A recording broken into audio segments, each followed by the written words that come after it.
আসসালামু আলাইকুম। আপনাদের সবাইকে মিজান ভিউজ চ্যানেলে স্বাগতম। আশা করি আপনারা সবাই ভালো আছেন। আমাদের আজকের আলোচনার বিষয় বিষাক্ত গরু আমরা কিভাবে চিনতে পারি। কোরবানি খুব সন্নিকটে, 4-5 দিনের মতো বাকি আছে। সবাই চায় যে ভালো দেশি গরু কিনতে, যা কেমিক্যাল ছাড়া হবে, বিষাক্ত হবে না, এবং কোরবানির গোশত খাবার পরে আমাদের কিডনি, লিভার ইত্যাদি নষ্ট হবে না। কিন্তু কোরবানির গরুর ক্রেতাদেরকে ধোঁকা দেওয়ার জন্য শত শত অসাধু ব্যবসায়ীরা প্রস্তুত বিষাক্ত ইনজেকশন ও ট্যাবলেট নিয়ে যা গরুকে খাইয়ে ওজন 20 থেকে 25 কেজি বাড়িয়ে ক্রেতাদের সামনে উপস্থাপন করে কিভাবে বেশি লাভ করা যায় সেই ধান্দা। বিষে ভরা সেই গোশত খাওয়ার পরে আমাদের শরীরের ভিতর খারাপ কিছু রোগের উপসর্গ সৃষ্টি হবে, যা হয়তো আগে ছিলই না। আমাদের দেশে কোরবানির কিছুদিন আগে বিভিন্ন সীমান্ত দিয়ে ভারতীয় গরু প্রবেশ করে, যাদের মধ্যে অনেক গরু হাড্ডিসার থাকে। এছাড়া আমাদের দেশের কিছু দুর্বল গরু, এর সাথে কম স্বাস্থ্যবান কিছু গরুকে বিষাক্ত ইনজেকশন ও ট্যাবলেট খাইয়ে ওজন বাড়ানো হয়। অতি লাভের আশায় অসাধু ব্যবসায়ীরা কিছু ভারতীয় ওষুধ, ডেক্সোমেথাসন বা ডেকাসন, বেটামেথাসন ও পেরিঅ্যাক্টিন জাতীয় স্টেরয়েড ব্যবহার করে ভারতীয় গরু এবং সাথে দেশি দুর্বল গরু মোটাতাজা করে থাকেন। কৃত্রিম উপায়ে মোটাতাজা করার জন্য গরুর মাংসপেশিতে ভারতীয় ডেক্সামেথাসন ইনজেকশন দেওয়া হয় এবং খাওয়ানো হয় স্টেরয়েড গ্রুপের বিভিন্ন ধরনের ট্যাবলেট। ক্ষতিকর এসব বিষাক্ত ওষুধ প্রয়োগের মাধ্যমে কোরবানির অনুপযোগী, অল্পবয়স্ক, অস্বাস্থ্যবান ও চিকন গরুকে অতি দ্রুত স্বাস্থ্যবান করে তোলা হয়। এই সমস্ত ওষুধ শুধু পশুর জন্যই ক্ষতিকর নয়, বরং মানবদেহের জন্য ক্ষতির কারণ হয়ে দাঁড়ায়। ক্ষতিকর এইসব বিষাক্ত ওষুধ প্রয়োগ করার ফলে গরুর উরু অনেক বেশি মাংসল মনে হয়। অতিরিক্ত হরমোন প্রয়োগ করার ফলে গরুর পুরো শরীরে পানি জমে মোটা দেখায়। স্টেরয়েড গ্রুপের ট্যাবলেট খাওয়ালে গরুর প্রস্রাব বন্ধ হয়ে যায় এবং প্রস্রাব বন্ধ হয়ে যাওয়ার কারণে শরীরে পানি জমতে শুরু করে, যার ফলে হাড্ডিসার গরুকেও মোটা তাজা দেখায়।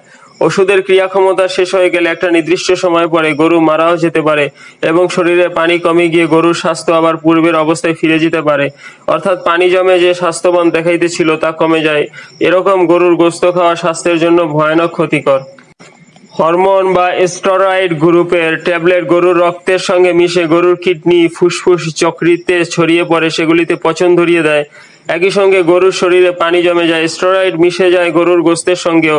ক্ষতিকারক বিষাক্ত ওষুধ খাওয়ানো হলে গরুর গোশত রান্নার পরেও তার অবশেষ গরুর গোশতের মধ্যে রয়ে যায়। পরে এইসব গরুর গোশত খেলে মানুষের দেহে ওই স্টেরয়েড ঢুকে পড়ে এবং একই প্রক্রিয়ায় মানুষের কিডনি দ্রুত নষ্ট করে দেয়।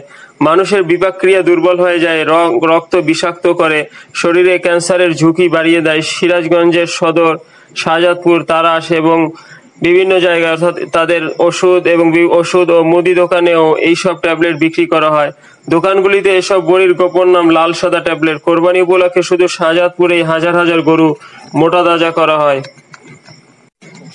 বিষাক্ত গরুগুলোকে কিভাবে চিনবেন? কোরবানির পশুর হাটের অস্বাভাবিক রকমের মোটা তাজা বিশালদেহী গরুগুলোই সবসময় নজর কাড়ে মানুষের। ক্ষতিকর এইসব বিষাক্ত ওষুধ প্রয়োগ করার ফলে গরু খুব শান্ত, নীরব ও নির্জীব হয়। আসলে গরু খুব অসুস্থ থাকে, যার কারণে বাহির থেকে বোঝা যায় না এবং গরু ঠিকমতো চলাফেরা করতে পারে না, খাবারও খেতে চায় না। আঙ্গুল দিয়ে গরুর শরীরে চাপ দিলে আঙ্গুল ভিতরে দেবে যাবে, কারণ বাইরে থেকে গোশত মনে হলেও আসলে গোশতের সঙ্গে ব্যাপক পরিমাণে পানি থাকে। কৃত্রিম উপায়ে মোটা বানানো এসব গরু নির্জীব থাকার ফলে সেই সব গরুকে আবার চটপটে করতে বিভিন্ন ট্যাবলেট, টনিক আর উদ্দীপক উপাদান মিশিয়ে খাওয়ানো হয় এবং হাটে এরকম ভাবে মানুষের সামনে উপস্থাপন করা হয়। গরুর মুখে অতিরিক্ত লালা বা ফেনা লেগে থাকাও কৃত্রিম উপায়ে গরুকে মোটা করার একটা লক্ষণ। গরুর শ্বাস প্রশ্বাস দেখেও গরুকে বিষাক্ত ট্যাবলেট খাওয়ানো হয়েছে কিনা তা নিশ্চিত করা সম্ভব। ট্যাবলেট খাওয়ানো হলে গরু দ্রুত শ্বাস প্রশ্বাস ফেলে, গরুকে খুব ক্লান্ত দেখা যায় এবং সারাক্ষণ হাঁপাতে থাকে।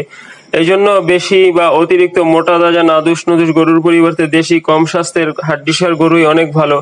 হয়তো একসময় সেরকম গরুর চাহিদা বাড়বে আর আমাদের অসাধু মুনাফিলোভী ব্যবসায়ীরা ইনজেকশন দিয়ে আর ট্যাবলেট খাইয়ে তখন নাদুস নুদুস গরুকে হালকা পাতলা বানিয়ে ফেলবে।